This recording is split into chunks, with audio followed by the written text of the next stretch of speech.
That's how crazy it was. Yeah. But I did a sort of talk at St Martin's, and there was this wonderful man called Jean-Jacques Picard from Paris, who's he works with Vuitton and all the big companies, and he stood up and he said in front of the students, thousands of students, and he said, we used to come to London for two things, A and B.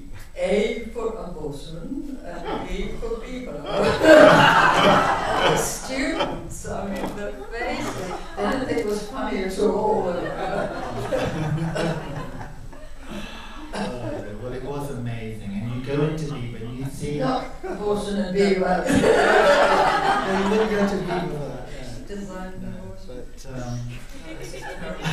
Get off that quickly.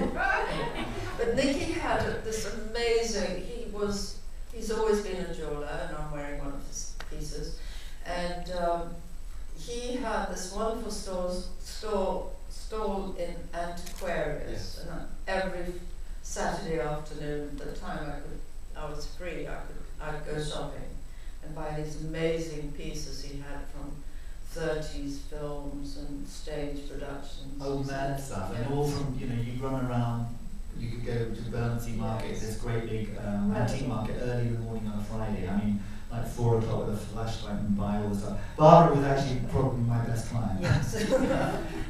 and Barbara's girls, when it was a birthday or an anniversary, they'd all kind of chip in and come in and buy yes, things. So it was kind of amazing. But stunning stuff.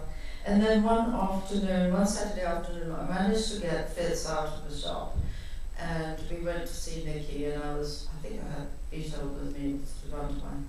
And Fitz was so nervous being away from the shop, he kept ringing back and he couldn't get through, and eventually he gets through and he says, what's the matter, why aren't you answering the phone? And Irene says, well, this man keeps ringing and he says I've put a bomb in the shop and nobody will take any notice of me, and he's rung 5 times. I said, you just get everybody out, there's got to be a bomb, and there was a bomb, yeah. Yeah, it was hard. And this was really before bomb squads, yeah. Before IRA and madness, and I think, what happened? They closed down the Church Street. Yes, definitely, closed the shop.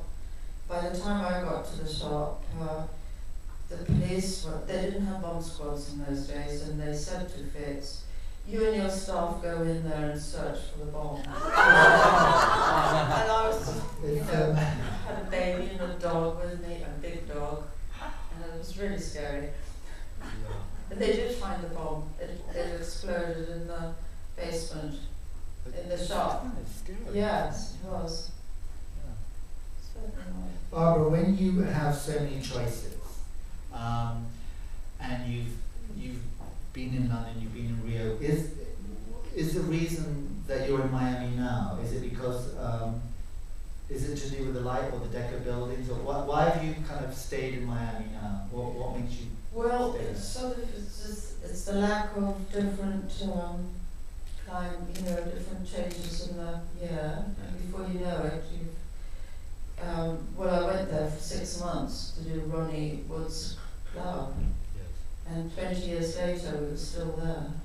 It's a bit like LA though. Yes, yeah. Absolutely. I think it's the climate. Yes, the when light. you don't miss the seasons. No. Because all of those wonderful old sludgy kind of pinky colours and all, it's yes, so not you have to Miami readjust. somehow. Yeah, but by then I've had enough of doing the sludgy colours. Yes. Time to do some bright